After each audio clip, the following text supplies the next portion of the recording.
Hello दोस्तों, नमस्ते, प्रणाम। आप लोग कैसे हैं? आशा करती हूँ कि आप लोग अच्छे होंगे। और आज लेकर आई हूँ पचरा गीत। आप लोग को वीडियो कैसा लगा कमेंट बॉक्स में ज़रूर बताएं।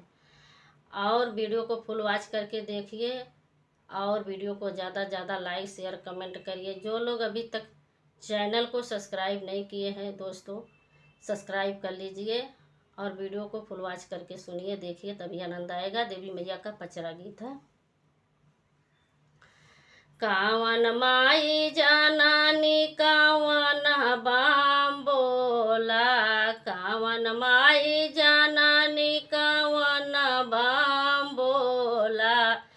निमिया कढ़रिया पहनावैलिन हिरोला, निमिया कढ़रिया पहनावैलिन हिरोला।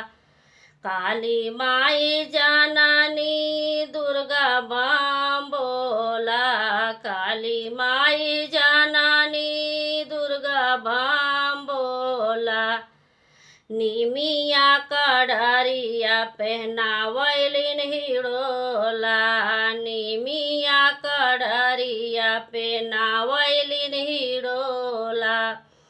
चार कहर मिली डोलिया कढ़ोमा, चार कहर मिली डोलिया कढ़ोवा। डोलिया उतारलन मालिनिया कटोला, डोलिया उतारलन मालिनिया कटोला। वही दुर्गा मायू जी का दर्शन होला, वही काली मायू जी का दर्शन होला। कावन माई जाननी कावन बाम बोला, कावन माई जाननी कावन बाम बोला। निमिया कढ़रिया पहनावैलिन हिरोला, निमिया कढ़रिया पे नावैलिन हिरोला। शीतला माई जाननी भगवती बाम बोला, शीतला माई जाननी भगवती बाम बोला। निमिया कढ़रिया पहनावैलिन हिरोला, निमिया कढ़रिया पहनावैलिन हिरोला। चार कहारा मिली डोलिया कढ़ोवा, चार कहारा मिली डोलिया कढ़ोवा। डोलिया उतारलन मालिनिया कटोला, डोलिया उतारलन मालिनिया कटोला। वही शीतला मायू जी का दर्शन होला, वही शीतला मायू जी का दर्शन होला। वही ओ भगवती जी का दर्शन होला। कावन माई जाननी कावन बाम बोला, कावन माई जाननी कावन बाम बोला। निमिया कढ़रिया पहनावैलिन हिरोला, निमिया कढ़रिया पहनावैलिन हिरोला।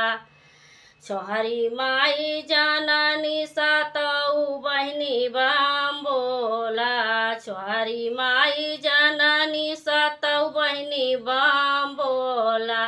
निमिया कढ़रिया पहनावैलिन हिरोला, निमिया कढ़रिया पहनावैलिन हिरोला। चार कहारा मिली डोलिया कढ़ोवा, चार कहारा मिली डोलिया कढ़ोवा। डोलिया उतारलन मालिनिया कटोला, डोलिया उतारलन मालिनिया कटोला। वही सातों बहिनी जी का दर्शन होला, वही छोहरी मायू जी का दर्शन होला।